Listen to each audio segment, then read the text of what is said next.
오늘 우리가 살피는 이 창세기 강의 46번째 시간인데요.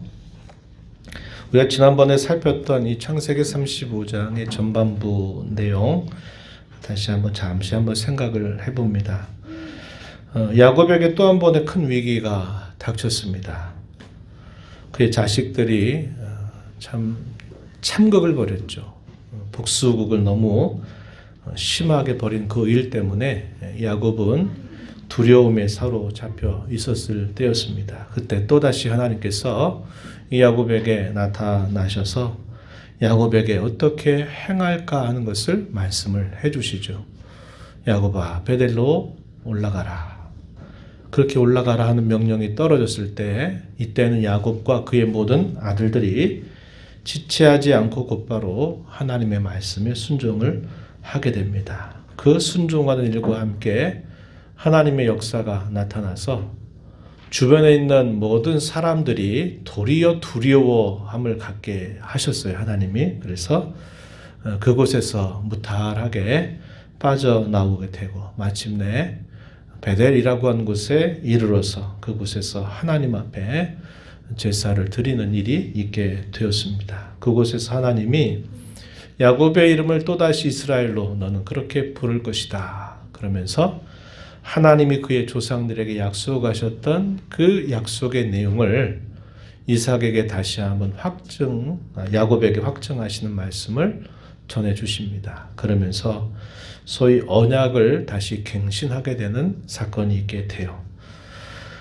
오늘 우리가 살펴보게 될 내용, 이 35장 16절부터 마지막 절까지 내용은 이 베델이라고 하는 곳에서 야곱과 그의 가족들이 부모님이 사는 곳으로 이동해가는 과정들.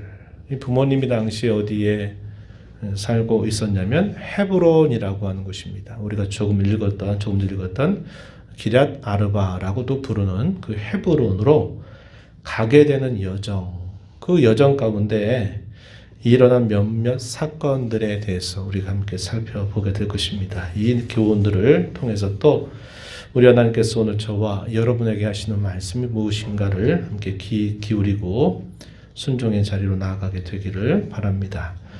베델에서 있게 된 그 사건으로 인하여 야곱과 그의 가족들은 영적으로 매우 고양된 상태에 있었습니다.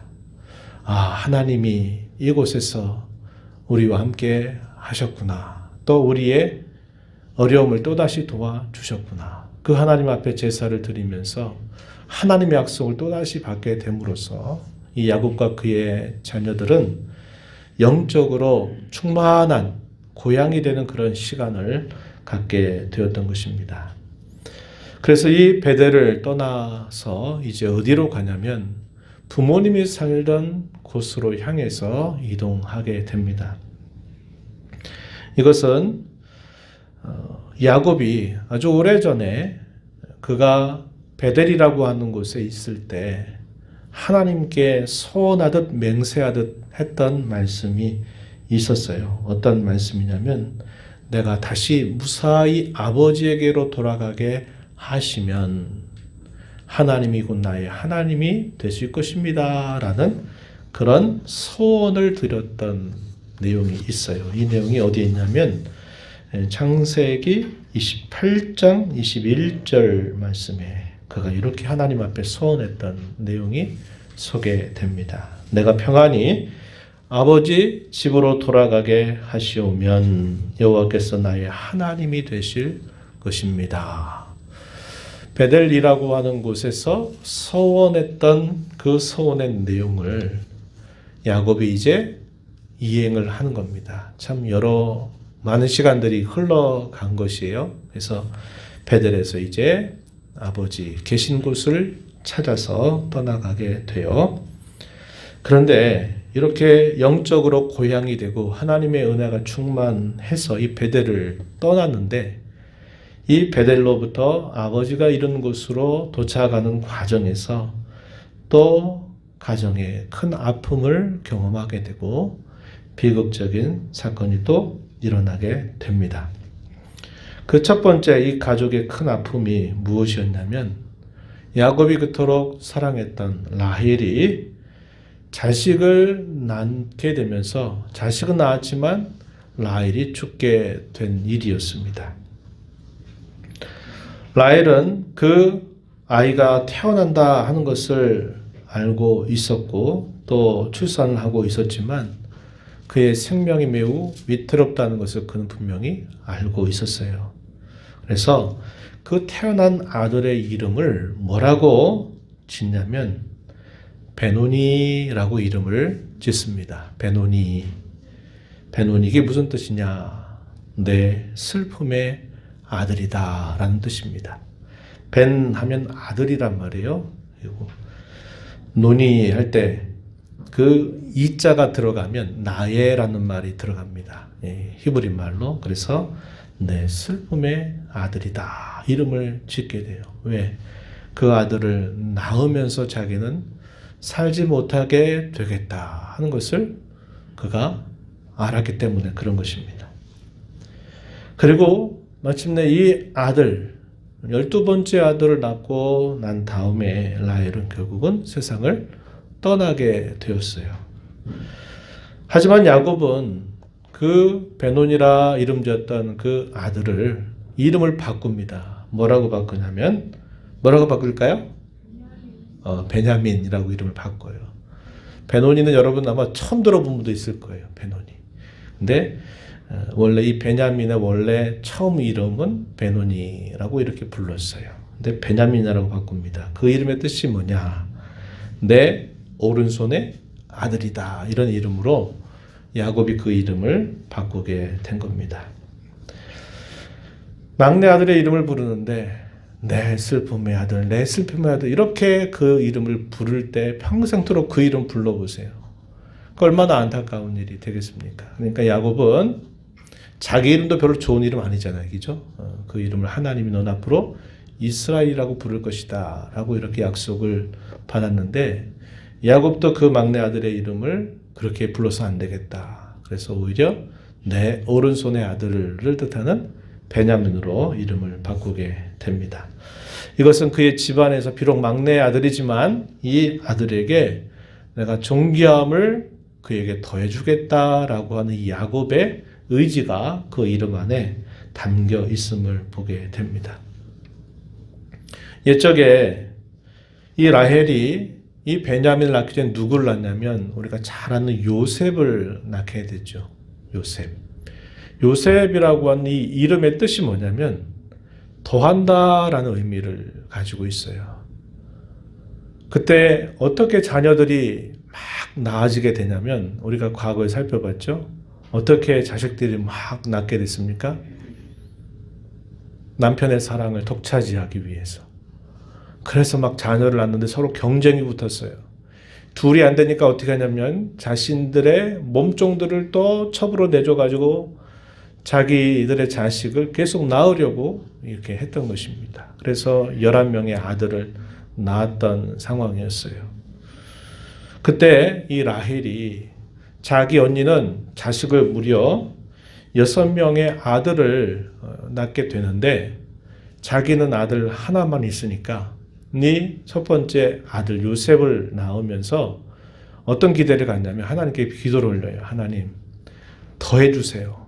아들 하나 가지고 안 돼요. 더해주세요 라는 그런 기도를 올리면서 이 낳은 아들의 이름을 뭐로 지은 겁니까? 요셉이라고 지은 거예요. 요셉이라고 하는 말의 의미 속에는 하나님 한 아들 한 명 가지고 안 된다고 더 달라고 기도했던 것입니다. 시간이 흘렀어요. 그리고 마침내 하나님이 그 옛적에 라헬이 하나님께 기도하고 요셉이라고 하는 이름으로 불렀던 그것을 들으시고서는 응답을 해 주신 것입니다. 그래서 결국 베냐민을 낳게 된 것이에요. 이 내용은 창세기 30장 4절에서 라헬이 첫 번째 아들을 요셉이라고 지으면서 하나님 앞에 기도를 올릴 때 이렇게 말합니다. 여호와는 다시 다른 아들을 내게 더하시기를 원하노라. 이렇게 하면서 첫째 아들을 요셉이라고 이름을 짓게 되었음을 소개해 줍니다. 그리고 이 베냐민의 경우는 바단 아람에서 대부분 낳았던 그 자식들과 달리 이 베냐민의 고향, 출생지가 어디냐면 가나안 땅에서 출생을 하게 된 것입니다. 하나님께서 분명히 그의 백성의 기도를 들어주신다. 시기와 때는 하나님 소관이고 드리는 그 기도에 관해서는 하나님은 그분의 시간표에 따라서 응답해 주신다 하는 것을 우리가 이걸 통해서 또 한번 확인하게 됩니다. 라헬이 어디에서 죽음을 맞게 되냐면 베들레헴으로 향하는 그 부근 근처에서 거기서 죽음을 맞게 됐어요. 야곱에게 있어서는 큰 비극적인 사건입니다. 그 자신에게 있어서는. 사실 야곱이 누굴 더 많이 사랑했습니까? 라헬을 많이 사랑했어요. 그것이 계속되었던 것입니다. 그래서 그 가정에 적지 않은 비극이 일어나게 된 것이에요. 그래서 이 베들레헴 부근에 있는 에브라시라고 하는 곳에 이 라헬의 죽음을 받아들이고 거기에 장사를 치르게 됩니다. 그리고 그곳에 묘비를 하나 세우게 돼요. 묘비를 세우고 난 다음에 이제 이동하는데 에델망대라고 하는 곳을 거기에 찾아가서 거기에서 일정 기간을 거류하게 됩니다.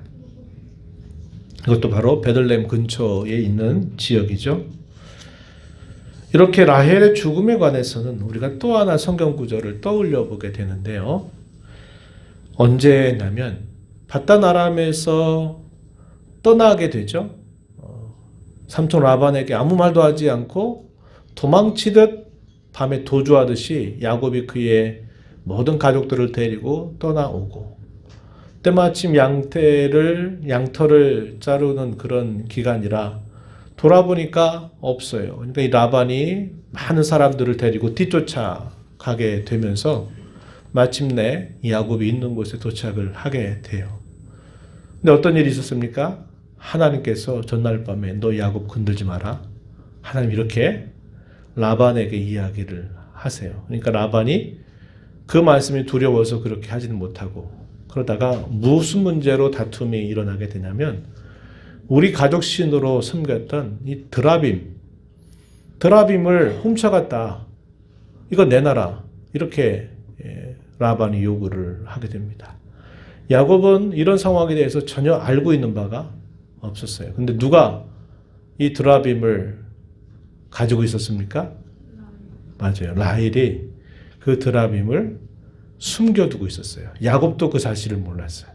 그러니까 삼촌 라반이 이 드라빔 없어졌다, 가져갔다라고 말하니까 절대로 그런 일 없다고 야곱이 대답을 하면서 뭐라고 말을 한 바가 있냐면 저주 같은 말을 한 말이 있어요. 이 말이 창세기 31장 32절에 나타납니다. 거기 한번 제가 읽어드릴게요. 외삼촌의 신을 누구에게서든지 찾든지 그는 살지 못할 것이요. 우리 형제들 앞에서 무엇이든지 외삼촌의 것이 발견되거든 외삼촌에게로 가져가소서. 이렇게 야곱이 말한 겁니다. 그때 야곱은 라헬이 그것을 도둑질한 사실을 알지 못해서 이렇게 아주 분명하게 말한 거예요. 절대로 그런 일 없다. 혹여나 그런 일 있으면 저주받아도 좋다 하는 말을 라반에게 한 것입니다.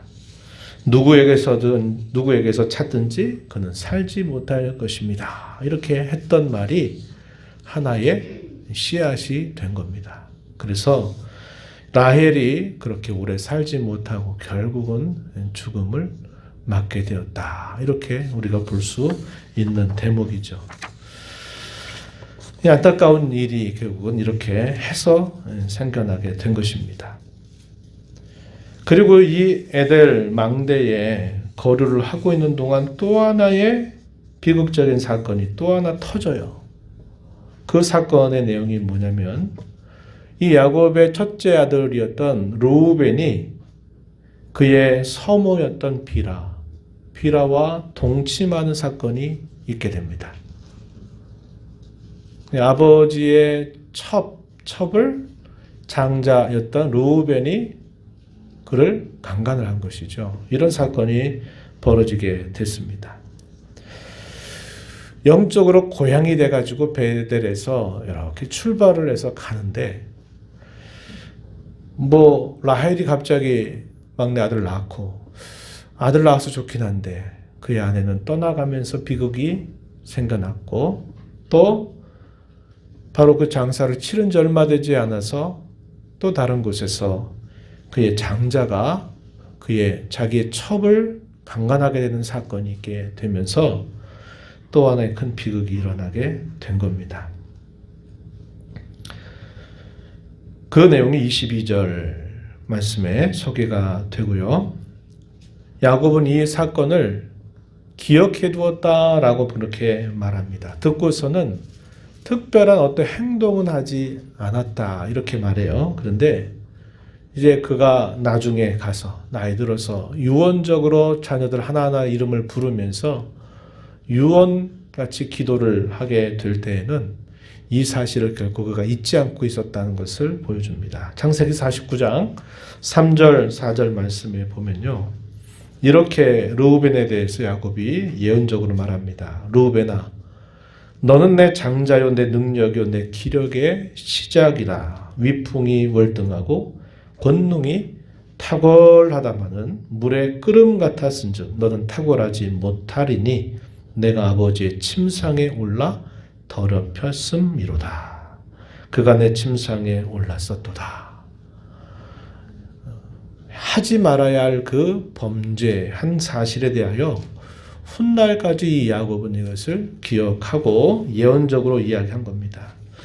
그가 장자로서 능력도 있고 기력이 시작되고 탁월한 그런 모습을 가지고 있었지만 그러나 결국 그의 이후의 삶은 장자권을 빼앗겨 버리게 되죠. 장자권을 빼앗겨 버려서 그의 삶이 이제 달라지게 되는 그런 결과가 따라오게 되는 것입니다. 그리고 난 다음에 이제 야곱의 12명의 아들들이 소개가 됩니다. 22절 하반절부터요. 쭉 26절까지 소개가 되는데 우리가 잘 아는 이 야곱의 12아들의 이름이 소개가 됩니다. 그의 어머니들 그리고 그 어머니들이 낳은 자식들 쭉 소개가 되죠. 23절 말씀에 보니까 레아의 아들들 르우벤, 시므온, 레위, 유다. 처음에 낳았던 4명의 아들들이죠. 그리고 이사갈과 스불론은 그 이후에 얻은 2 아들들입니다. 라헬의 아들들은 2이었어요. 요셉과 베냐민. 그리고 라헬의 여종이었던 비라의 아들들은 단과 납달리. 레아의 여종이었던 실바의 아들들은 갓과 아셀. 이렇게 해서 총 12명의 자식들을 이렇게 설명해 주고 있어요. 그런데 우리가 살펴봤던 것처럼 이 레아의 아들들 첫째, 둘째, 셋째 누굽니까? 르우벤, 시므온, 레위 이 3사람은 우리가 읽었던 말씀 중에 큰 범죄 사건을 저지른 아들들이죠. 르우벤은 우리가 조금 전 살폈던 것처럼 이 빌하라고 하는 그 서모와 더불어 강간한 사건 이것을 해서 큰 죄를 저지르게 되고 시므온과 레위는 어떤 일을 했었습니까? 세겜이라고 하는 곳에 자기 여동생을 욕보였던 이 세겜 그 추장과 서로 이야기할 때 거짓말해가지고 할례 받으면 된다 해놓고 할례를 받게 한 다음에 이 세겜뿐만 아니라 그 어떤 추장과 함께 하는 모든 남자들을 다 칼로 베어버리고 또 심지어는 다른 야곱의 형제들이 함께 야곱의 자식들이 함께 하면서 노력하고 이런 큰 범죄를 저지르게 하는데 중요한 역할들을 했던 이런 인물들이죠. 그래서 이 야곱과 이 3 아들과의 관계는 그렇게 좋을 수가 없었던 것입니다. 이래서 이런 아들들이 셋이나 이렇게 있게 되고 그래서 쭉 이런 12명의 아들들이 소개가 되고 있는 것을 보게 되죠. 아까도 말씀드렸지만 이런 아들들이 12명이 된 그 배경이나 계기를 보게 되면 이게 하나님의 약속을 믿고서 그 약속에 따라서 주신 자녀들이다. 이런 생각을 할 수 없는 그런 내용이었어요. 야곱의 사랑을 독차지하기 위해서 서로 경쟁이 붙어가지고 계속 자식을 낳았던 그런 아들들이죠. 그런데 결과를 하나님이 어떻게 만들어 주십니까? 여기 사람의 그렇게 선치 못한 그런 동기, 계기를 가지고 그렇게 함에도 불구하고 하나님은 그의 아버지 혹은 할아버지에게 약속하셨던 그 약속들을 그대로 이루고 계시다 하는 것을 우리는 살펴보게 됩니다. 하나님의 선하심이 여전히 그러한 암울한 그런 가족의 역사 속에서도 함께하고 있다 하는 것을 우리는 확인해 보게 되는 것입니다. 그리고 마침내 이제 어디로 가게 되냐면 당시에 아버지 이삭이 살고 있었던 기럇 아르바, 다르게는 헤브론이라고 하는 곳에 도착을 하게 돼요. 참 얼마나 긴 여정이었는지 몰라요. 그죠? 바단 아람을 출발했을 때 형 에서에게 먼저 가라고 뒤따라가겠다고 해놓고 바로 갔더라면 참 또 이와 같은 여러 일들을 겪지 않았을 법도 한데 참 오랜 시간을 지체하고 또 이런저런 사건을 겪으면서 우여곡절 끝에 결국 부모가 있는 곳으로 도착을 하게 된 것입니다. 여기에는 누가 먼저 있었냐면 그의 할아버지였던 아브라함이 그 땅을 사서 거기에 거류를 했던 곳입니다. 그 거류하면서 무엇을 거기에 남겼냐면 하나님의 약속이 실현될 것을 기대하면서 그 땅을 사가지고 그 땅을 계속 유지하도록 그 땅의 판매권을 보관하고 있었던 곳이었어요. 그리고 그곳에 그의 아들이었던 이삭, 야곱에게는 아버지가 그곳에 계속 거류하고 있었고, 그리고 시간이 흘러 그의 아버지 나이 180세가 되었을 때 이삭도 결국 열조에게로 돌아갔다. 그리고 거기에 죽어서 장사가 되었다라고 이야기를 하게 됩니다. 그때 이 야곱과 에서는 쌍둥이죠. 나이가 같아요. 그러면은 이 아버지 이삭이 죽었을 때 이 야곱과 에서의 나이는 몇 세였을 것 같아요? 네? 이런 거 이제 성경 퀴즈 문제로 내면 40세에 결혼을 했는데 하나님이 바로 자식 안 주잖아요. 이삭과 리브가에게 자식을 주는데 무려 몇십 년을 기다리게 하냐면 20년을 기다리게 해요. 20년 동안 자식을 안 주세요. 그러니까 그것 때문에 근심하고 걱정하고 기도를 하게 하시죠. 그리고 20년이 지나고 난 다음에 에서와 야곱을 하나님이 그 가정에 주신 것입니다. 그러니까 이삭이 180세에 이제 세상을 떠나게 됐을 때 야곱과 에서의 나이는 120세가 돼요. 그리고 이제 우리가 뒤에 살펴보겠지만 야곱이 이런저런 일을 겪다가 바로 앞에 서게 되죠. 그러면서 이 바로 앞에 자기의 나이를 소개합니다. 137세 이렇게 소개를 해요. 그러니까 그 아버지가 떠나고 난 다음에 17년 세월이 흐른 거예요. 17년 세월이 흐릅니다. 그리고 이 요셉은 형들의 미움을 받아가지고 한 13년 정도의 시간 동안 돌고 정처 없이 이것저것을 옮겨 다니다가 애굽왕 바로 다음에 권력자로 우뚝 서게 돼요. 애굽의 총리로 서게 됩니다. 그의 나이가 그때 30세가 돼요. 그러니까 이삭이 떠나고 나서 120세, 야곱의 나이 120세, 그때로부터 약 17년 세월 동안 이제 그 가정에 또 하나의 어려운 일들이 생겨나면서 하나님의 또 놀라운 구원의 역사가 또 다시 시작되는 것을 우리가 보게 된다 하는 것입니다. 그래서 이곳에서 아버지 이삭을 장사를 치르게 돼요. 그러면서 옛적에 할아버지였던 아브라함이 세상을 떠났을 때 야곱과 에서가 함께 장사했던 것처럼 이 아버지 이삭이 떠나고 나니까 에서와 야곱이 다시 아버지를 장사하는 그런 모습이 나오게 됩니다. 그런데 성경을 봐도 리브가의 죽음에 대한 기록이 없어요. 언제 그의 어머니 리브가가 죽었는지에 대해서는 성경이 가르쳐 주지를 않습니다. 그래서 성경학자들은 뭐 이런저런 추정들을 해보지만 그건 그냥 말 그대로 추정이에요. 근데 곰곰이 보게 되면 다 죽음에 대한 기록이 있는데 이 어머니 리브가에 대한 이 죽음의 기록은 나타나질 않아요. 그래서 언제 죽었는지는 정확하게 확정을 할 수 없는 그런 일이 있게 됩니다. 오늘의 이야기는 이런 이야기예요. 자, 어떤 이야기들이 우리가 있었습니까? 영적으로 고향이 되고 영적으로 은혜가 충만해가지고 이제 여정을 떠났는데도 또 어떤 일이 생겨요. 비극적인 사건, 또 범죄 사건이 또 생겨납니다. 이게 우리가 살아가는 인생길의 모습이다 하는 거예요. 그래서 우리 인생사의 희로애락, 이 문제는 우리가 사는 생의 마지막까지 계속된다 하는 것을 우리가 보게 되고, 어떤 좋은 일이 있어도 그 좋은 일이 항상 끝까지 가는 것은 아니라는 겁니다.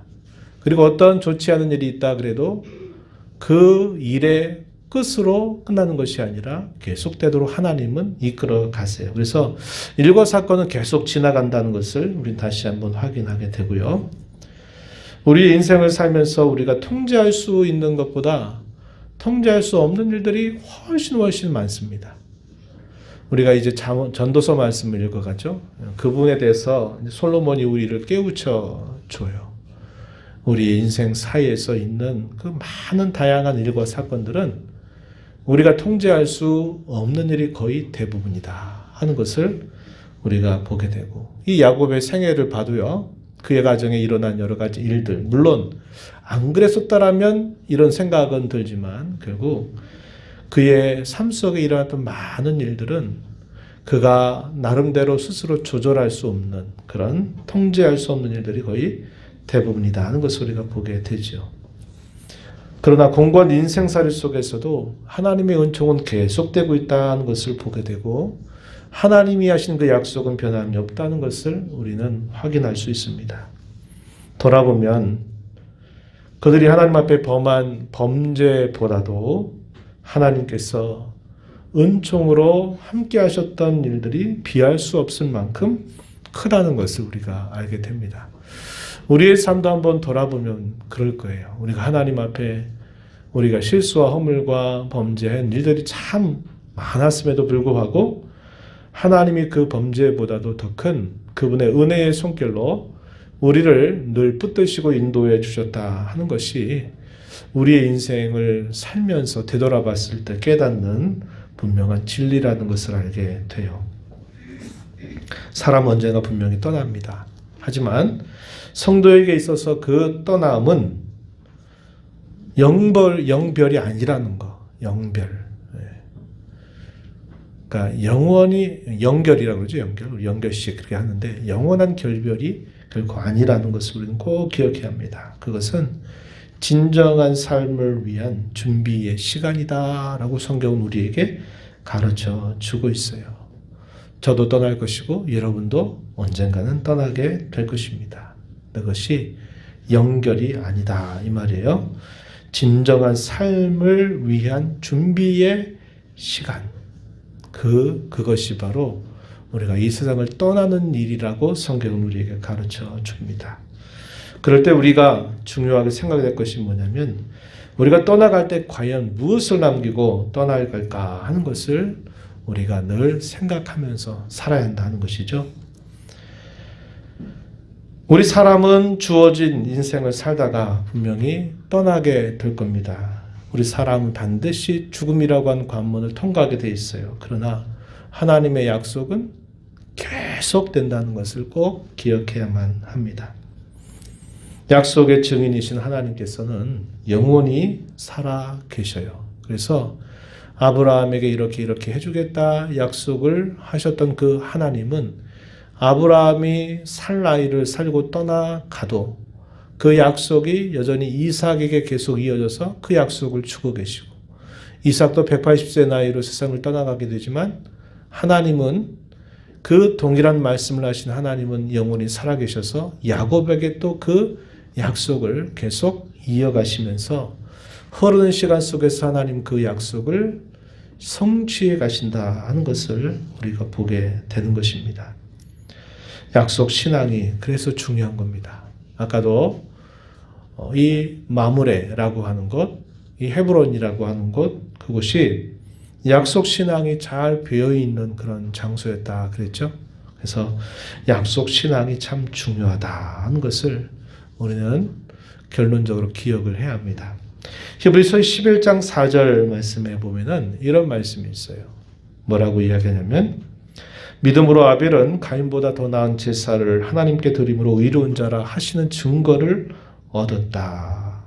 하나님이 그 예물에 대하여 증언하신다라고 말합니다.